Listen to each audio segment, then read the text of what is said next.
జనగామ జిల్లా దేవరుప్పల మండలంలోని ఆయా గ్రామాల్లో పల్లెబాట కార్యక్రమంలో టీపీసీసీ ఉపాధ్యక్షులు హనుమన్ల ఝాన్సీరెడ్డి పాల్గొన్నారు. కాగా అంతకుముందు డప్పు చప్పులతో మహిళలు కోలాటాలు ఆడుతూ పూలవర్షం కురిపిస్తూ ఘనంగా స్వాగతం పలికారు. ఈ సందర్భంగా మాట్లాడుతూ చిన్న వయసులోనే ప్రజల నాడి తెలుసుకుని వారి కోసం నిబద్ధతగా పనిచేస్తున్న నాయకురాలు మన ఎమ్మెల్యే యశస్విని అని అన్నారు. కాంగ్రెస్ పంచుకాటలాగా ఉన్న గ్రామం ఇది. మరి ముఖ్యంగా ఈ రోజు ఆ గ్రామంకి రావడం, మిమ్మల్ని అందరినీ ఇట్లా కలుసుకోవడం మనం చాలా సంతోషంగా ఉంది.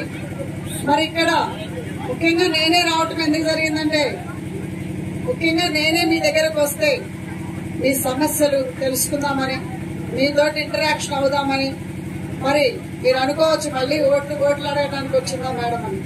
నేను ఈసారి ఓట్లు అడగడానికి రాలేదు.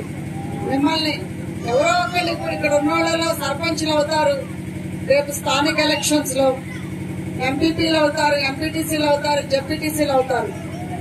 మరి వీళ్ళందరినీ మనం గెలిపించుకోవాలి అని అంటే మన పార్టీ బలపరుచుకోవాలంటే మీ సమస్యలు ఏంటి, ఇప్పుడు మనం కాంగ్రెస్ పార్టీ తరఫున మనకు వచ్చే పథకాలేంటి, మనకు వస్తున్న పథకాలేంటి, మరి అవి మనం గ్రౌండ్ లెవెల్లోకి తీసుకెళ్తున్నామా లేదా.